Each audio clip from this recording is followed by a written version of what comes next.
이 시간에 선포되어질 하나님의 말씀은 고린도전서 8장 8절에서 13절까지입니다. 고린도전서 8장 8절에서 13절의 말씀까지입니다. 신약성경 272페이지에 있습니다.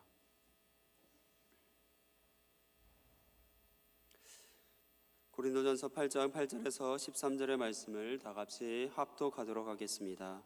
음식은 우리를 하나님 앞에 내세우지 못하나니 우리가 먹지 않는다고 해서 더 못 사는 것도 아니고 먹는다고 해서 더 잘 사는 것도 아니니라. 그런즉 너희의 자유가 믿음이 약한 자들에게 걸려 넘어지게 하는 것이 되지 않도록 조심하라. 지식 있는 내가 우상의 집에 앉아 먹는 것을 누구든지 보면 그 믿음이 약한 자들의 양심이 담력을 얻어 우상의 재물을 먹게 되지 않겠느냐. 그러면 내 지식으로 그 믿음이 약한 자가 멸망하나니 그는 그리스도께서 위하여 죽으신 형제라. 이같이 너희가 형제에게 죄를 지어 그 약한 양심을 상하게 하는 것이 곧 그리스도에게 죄를 짓는 것이니라. 그러므로 만일 음식이 내 형제를 실족하게 한다면 나는 영원히 고기를 먹지 아니하여 내 형제를 실족하지 않게 하리라. 아멘. 앞뒤 자분들과 인사하겠습니다. 사랑으로 성탄을 맞이합시다. 사랑으로 성탄을 맞이합시다.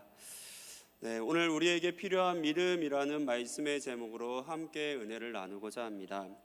바울은 다메섹으로 가는 길에서 하나님을 만난 이후 하나님의 복음을 전하는 복음 전도자가 됩니다. 3번의 전도 여행을 통해서 바울은 수많은 교회들을 세워나갑니다.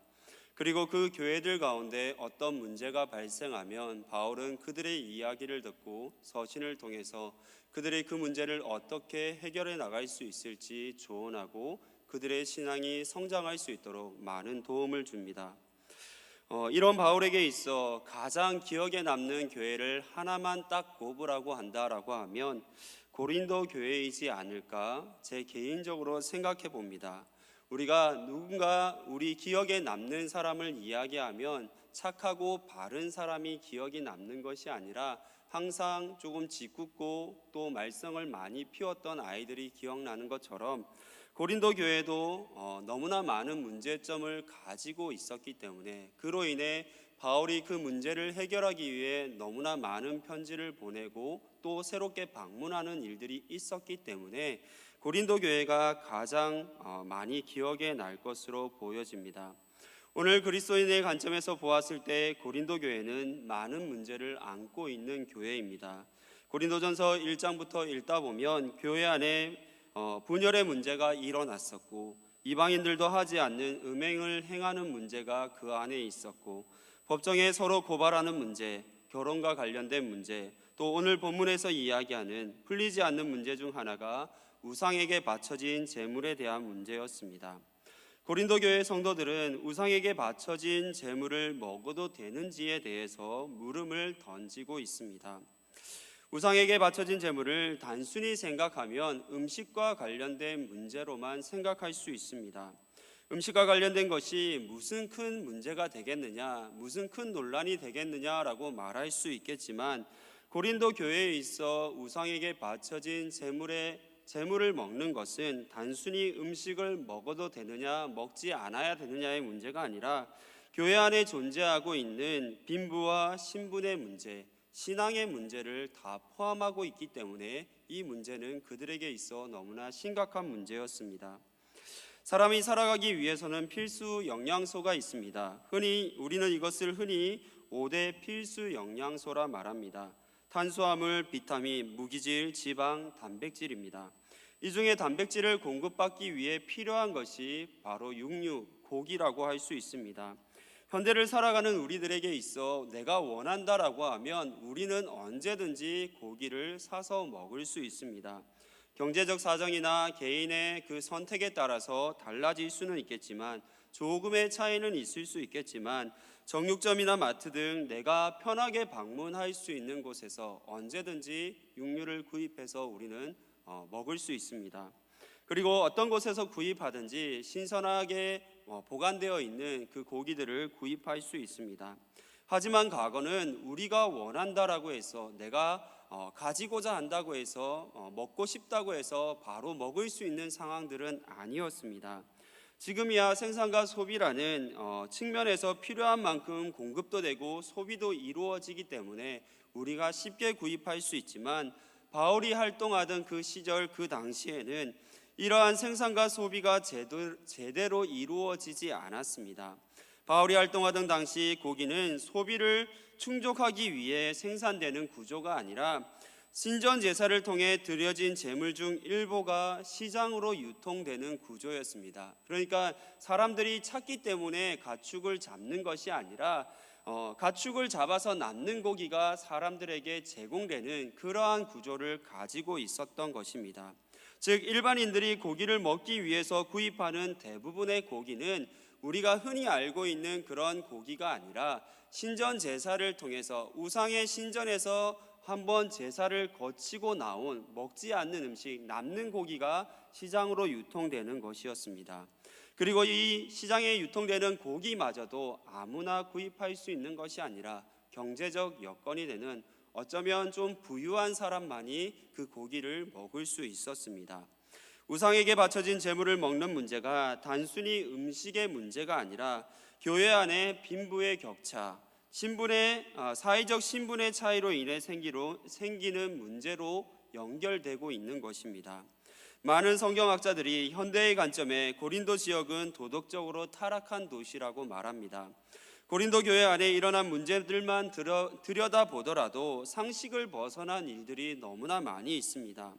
우리의 관점에서 보면 문제가 되는 것들이지만, 고린도의 상황들을 바라보면, 고린도인의 관점에서 그 모든 것들을 바라보면 그렇게 문제되는 것이 아니라, 이방 신전에서 제사를 드리는 것도 특별한 제사가 아니라 그들에게는 일상이요 일반적인 모습이었다라는 것입니다. 그 가운데 나오는 고기를 먹는 것도 문제가 되는 것이 아니라 습관처럼 그렇게 행하고 있던 모든 일반적인 행동들이었습니다. 그러나 고린도 교회는 고린도 지역 출신의 사람들로만 구성된 교회가 아닙니다. 그 지역에서 태어나서 자라난 그 문화에 젖어 있는 사람들만이 그 교회의 구성원들이 아니라 다양한 모습을 가지고 있는 사람들이 고린도 교회를 구성하고 있습니다. 그렇다 보니 이들이 받아들이는 것이 다를 수 있었고, 그것이 그들에게 있어 심각한 문제가 될 수 있는 것입니다. 모두가 그리스도인들이었지만 어떤 일어나고 있는 현상을 바라보는 그 관점이 달랐던 것입니다. 그래서 바울은 고린도 교회 안에 믿음이 약한 자가 있음을 분명하게 밝히고 있습니다. 9절과 10절, 11절에 보면 계속해서 믿음이 약한 자들을 소개하고 있습니다. 이것을 반대로 생각해 보면, 믿음이 약한 자가 있었다라고 하면 오히려 믿음이 좀 더 강한 사람들이, 믿음이 더 큰 사람들도 있었다라고 볼 수 있을 것입니다. 믿음이 약한 자이건 믿음이 강한 자이건 그들의 공통점은 복음을 받아들였다라는 사실입니다. 복음은 예수 그리스도를 통해 우리에게 주어진 기쁜 소식입니다. 하나님의 아들이신 예수 그리스도께서 사람의 몸을 입고 이 땅 가운데 오셨으며 우리를 위해 십자가에 달려 죽으셨고, 또 우리를 죄로부터 건져주셨다는 것을 믿는 것입니다. 예수 그리스도를 믿을 때 우리는 하나님의 자녀가 되며 영원한 생명을 누리게 된다는 것을 믿습니다. 이 믿음이 고린도 교회 성도들의 공통적인 믿음의 고백이요, 또 바울이 그들에게 전한 복음의 내용이었습니다. 그러나 똑같은 복음을 들었음에도 불구하고 그들 가운데 믿음이 강한 자가 있었고 또 믿음이 약한 자가 생겨나게 됩니다. 강한 자와 약한 자로 나뉘어지게 됩니다. 고린도 교회의 문제이지만 이런 문제들이 우리 교회 안에서도 언제든지 일어날 수 있는 일임을 우리는 기억해야 될 줄 믿습니다. 그렇다면 믿음이 강한 자들이 누구이겠습니까? 성경은 믿음이 강한 사람이 누구다라고 정확하게 콕 집어서 이야기해 주지 않습니다. 그 범주에 들어가는 사람이 누구다라고 정확히 말하지는 않습니다. 그러나 바울은 그들에 대해서 이렇게 소개하고 있습니다. 1절 전반절을 보면 우상의 제물에 대하여는 우리가 다 지식이 있는 줄을 아나. 아멘. 우상의 제물에 대한 지식을 가지고 있는 자들이라 볼 수 있습니다. 또 추측해 볼 수 있는 것은 믿음이 강한 자들은 우상에게 바쳐진 제물을 자주 먹을 수 있는, 즉 고기를 언제든지 원하면 먹을 수 있는 경제적으로도 어찌 보면 부유한 자들, 명성을 가지고 있는 자들이 믿음이 강한 자였다라고 볼 수 있습니다. 믿음이 강한 자들은 이방 신전에서 나오는 고기를 자주 먹을 수 있을 뿐만 아니라 재물에 대한 지식을 가지고 있었기에 신앙에 대한 꺼리낌도 없는 자들이었습니다. 그들이 가진 지식이 무엇입니까? 4절에서 6절을 보면 그러므로 우상의 제물을 먹는 일에 대하여는 우리가 우상은 세상에 아무것도 아니며 또한 하나님은 한 분밖에 없는 줄 아노라. 비록 하늘에나 땅에나 신이라 불리는 자가 있어 많은 신과 많은 주가 있으나 그러나 우리에게는 한 하나님 곧 아버지가 계시니 만물이 그에게서 났고 우리도 그를 위하여 있고 또한 한 주 예수 그리스도께서 계시니 만물이 그로 말미암고 우리도 그로 말미암아 있느니라. 아멘. 믿음이 강한 자들이 가진 지식은 비록 고린도 지역에 이방 신전이 많이 존재하고 있고 우리가 그 이방 신전의 제사에 참여하고는 있지만 우리는 그 이방 신을 섬기는 것이 아니라 오직 한 분이신 하나님만을 섬깁니다라고 분명하게 고백합니다. 그리고 우리가 섬기는 하나님은 만물의 창조자여 주관자임을 고백하고 있습니다. 또 우리의 믿음의 중심인 예수 그리스도 또한 하나님과 동등한 분이심을, 동일한 분이심을 그들은 당당하게 지식이 있다라고 말하고 그들의 입술로 고백하고 있습니다. 그렇기에 이방의 신전에서 나오는 고기가 우리의 삶에 아무런 영향력을 줄 수 없다, 그것을 먹는다고 해서 아무런 문제가 되지 않는다라고 그들은 말하고 있는 것입니다. 믿음이 강한 자들의 생각이 틀린 것은 아닙니다. 하나님은 이 땅의 모든 것을 창조하신 분이십니다. 물론 이스라엘 백성들에게 그 창조하신 것 중에서 정결법에 따라 부정한 것과 정결한 것을 나누셨습니다. 그러나 하나님께서 이스라엘 백성들에게 정결법을 주신 것은 이스라엘 백성들로 하여금 거룩한 삶을 통해 하나님의 뜻과 계획을 알게 하기 위함이었지, 하나님께서 부정한 것과 또 정결한 것을 완전 나누고자 하는 의도가 아니었습니다.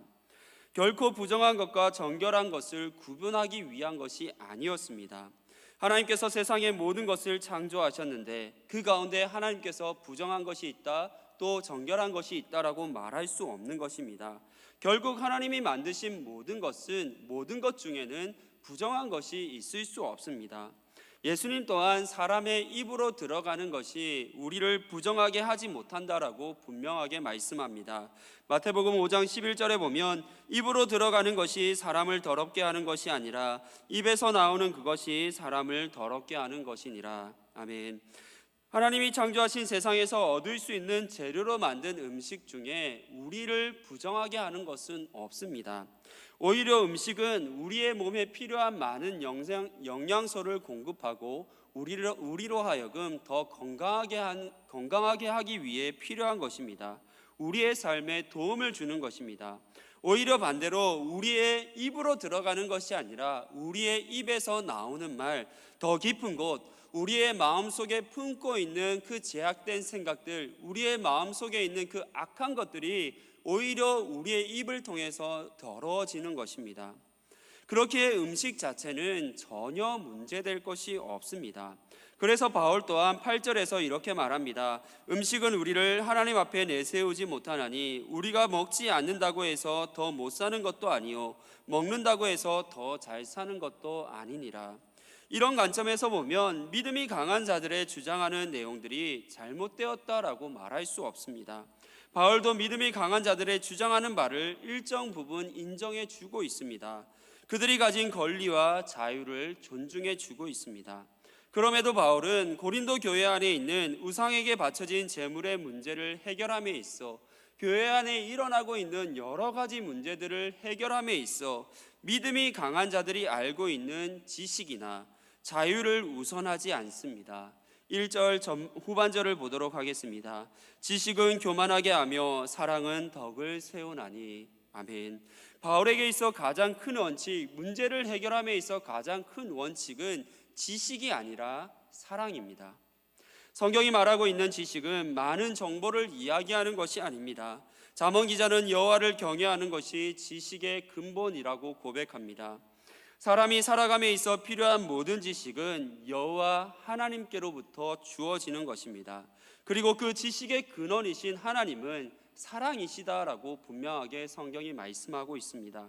우리가 하나님에 대해 지식을 가지고 있다 말한다면 나는 하나님을 사랑하고 있습니다라고, 나는 하나님의 사랑을 알고 있습니다라고 고백하는 것과 동일합니다.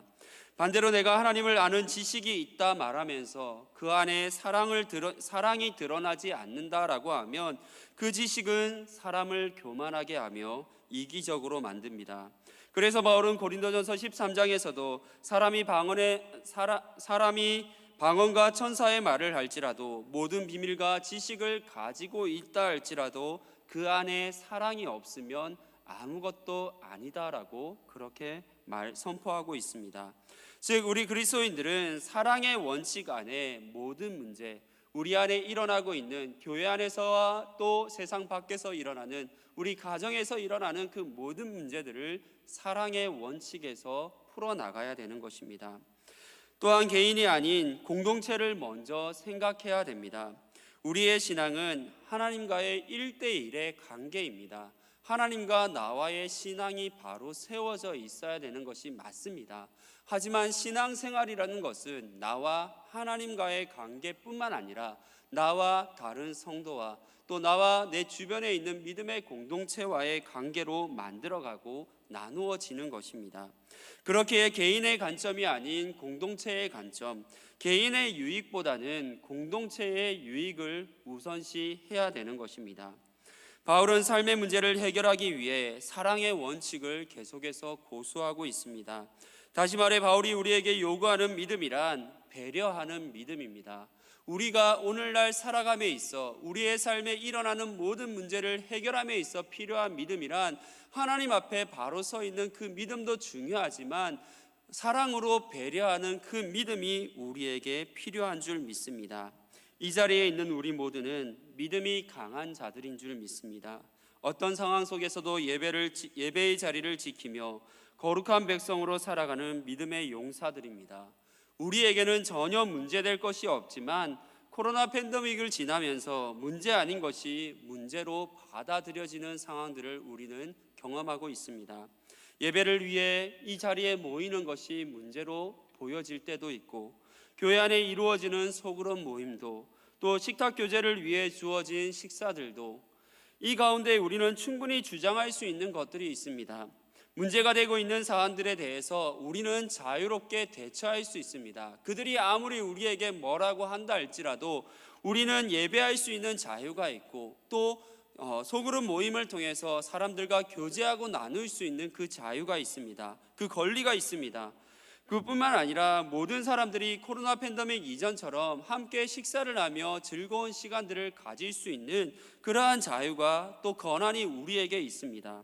주변 사람들이 안 된다, 주변 상황들이 안 된다 말한다 할지라도 우리에게는 선택할 수 있는, 믿음으로 선택할 수 있는 자유와 권한이 있습니다. 그러나 우리에게 주어진 자유와 권한을 사용한다라고 해서 우리가 그것을 주장하고 그것을 펼쳐나간다고 해서 모든 문제가 해결되는 것은 아닙니다. 이 선택이 결코 우리에게 유익이 될 수 없으며 교회에도 유익함을 주지 못합니다.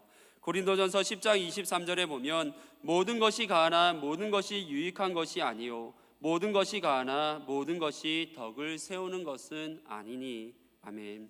우리 믿음의 사람들은 모든 것을 할 수 있는 자유와 권한이 있습니다. 믿음 안에서 말씀 안에서 우리에게 할 수 있는 자유와 권한이 주어졌습니다. 그러나 내가 자유와 권한을 사용한다고 해서 모든 것이 내게 유익을 주는 것이 아닙니다. 내가 모든 것을 사용한다고 해서 우리의 교회의 덕을 세울 수 있는 것도 아님을 우리는 늘 기억해야 될 줄 믿습니다. 9절 말씀을 보겠습니다. 그런즉 너희의 자유가 믿음이 약한 자들에게 걸려 넘어지게 하는 것이 되지 않도록 조심하라. 오히려 우리가 가진 지식과 그 자유가 약한 자들을 넘어뜨리는 올무가 될 수 있다라고 바울은 분명하게 선포하고 있습니다. 우리가 경험하게 되는 삶 속에서도 동일하게 적용됩니다. 우리는 직장과 가정에서 다양한 직함을 가지고 있습니다. 우리의 삶의 자리에 어떤 일들을 하고 있는지 제가 다 알 수는 없지만 각자의 자리에서 하고 있는 역할들이 있습니다.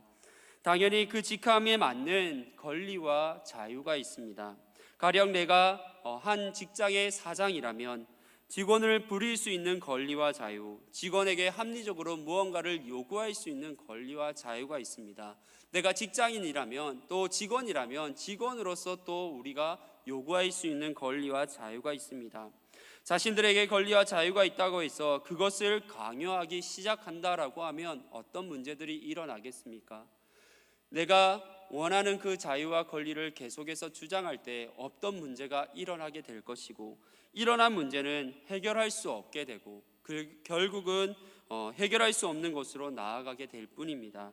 그렇게 모든 문제의 해결은 사랑의 배려에서 시작해야 됩니다. 11절 말씀입니다.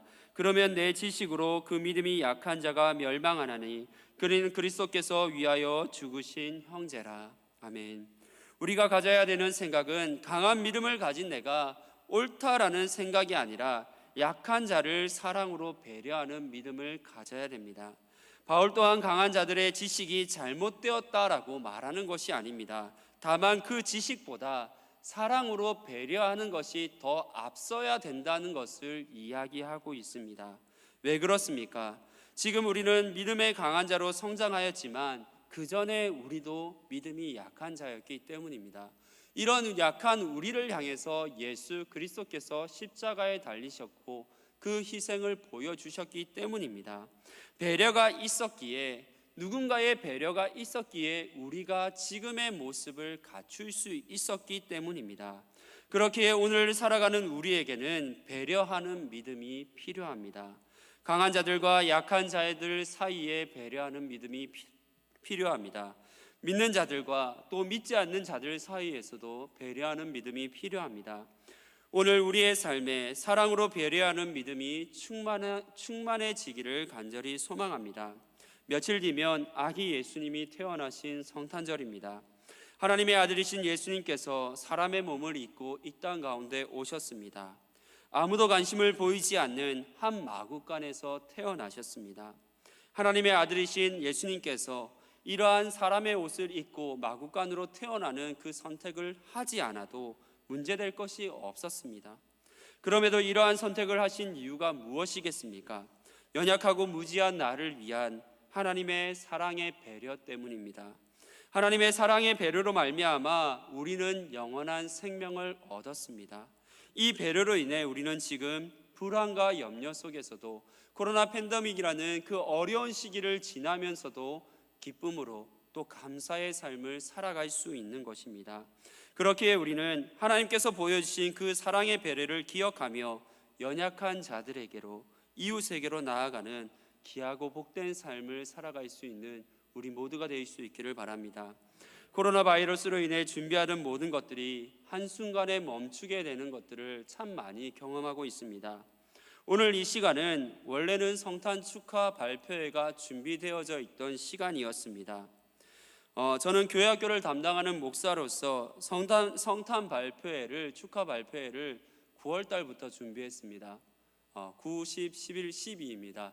물론 아이들이 연습을 시작한 것은 11월 달부터 시작했지만 9월 달부터 우리 부장 총무님들과 회의를 하면서 올해는 어려움이 있더라도 모든 아이들이 그전처럼 성탄 발표에 참여하지 못한다 할지라도 지금 나오고 있는 아이들 가운데 부모님들의 동의를 얻어서 많은 아이들이 참여할 수 있도록 우리가 성탄 발표회를 준비하자라고 말하고 회의하고, 그리고 그 아이들이 언제쯤 쓰는 것이 좋을까, 성탄 발표회를 언제쯤 할 수 있을지 좋을지도 의견을 나누고 여러 섭외할 수 있는 팀들도 있을까 고민하며 많은 것들을 준비해 왔습니다. 그렇게 하나씩 결정되어지는 가운데 성탄 발표회를 진행하려고 했습니다. 이를 위해서 각 부서의 선생님들과 또 아이들이 얼마나 많은 시간들을 노력하고 준비했는지 모릅니다. 그것을 가까이에서 봐왔기 때문에, 교회학교 담당 목사로서 그것을 너무나 잘 알고 있기 때문에 상황과 환경들을 떠나서 했으면 하는 바람들도 있었습니다. 그리고 방역과 관련된 방침에 위배되는 것도 아니기에 우리에게는 이 행사를 진행할 수 있는 자유가 있습니다. 그러나 지금 필요한 것은 하고자 하는 마음이 아니라 그것을 알기에 그런 상황들을 안다고 해서 그것을 막무가내로 진행하고자 하는 그 마음이 아니라 사랑으로 배려하는 믿음이 필요합니다. 불안과 염려, 걱정 가운데 참여하게 될 그 부모님들과 아이들을 위해 포기하는 것이, 중단하는 것이 사랑으로 배려하는 모습인 줄 믿습니다. 13절의 말씀을 보겠습니다. 그러므로 만일 음식이 내 형제를 실족하게 한다면 나는 영원히 고기를 먹지 아니하여 내 형제를 실족하지 않게 하리라. 바울도 동일한 것을 고백하고 있습니다. 바울도 나도 고기를 먹을 수 있지만 내가 고기를 먹는 그 모습을 누군가 보고 상처가 된다라고 하면, 시험을 받는다고 하면, 실족하게 된다라고 하면 나는 그 형제를 위해서 고기를 먹지 않겠다. 그 형제를 실족시키는 행위를 하지 않겠다라고 고백하고 있습니다. 그리고 바울은 이미 사랑으로 배려하는 믿음을 가지고 실천하고 있습니다. 우리의 모습 속에서도 이러한 모습들이 나타나기를 간절히 소망합니다. 어떠한 문제가 있을 때에 내가 믿음으로 무언가를 할 수 있는 권리와 자유가 있다고 해서 그 권리와 자유를 내세우는 것이 아니라 그것을 앞세우기 전에 사랑의 마음으로 배려하는 그 모습이 우리 가운데 있어지기를 간절히 소망합니다. 여기서 우리가 기억해야 될 것은 사랑으로 배려하는 믿음은 강한 자들에게만 요구되는 것이 아니라 약한 자들에게도 요구된다는 사실입니다. 강한 자들의 배려는 너무나 당연한 것으로 여기지 말아야 됩니다. 배려를 위해 많은 부분을 희생하고 함께 가기를 바라는 그 마음을 우리는 존중해 주어야 합니다. 교회는 이런 상황 가운데 이렇게 해야 되는 것이 아닌가, 리더들은 이렇게 해야 되는 것이 아닌가, 많은 것을 할 수 있는 이들이 먼저 이런 모습들을 보여줘야 되는 것이 아닌가라고 우리는 쉽게 말할 수 있습니다.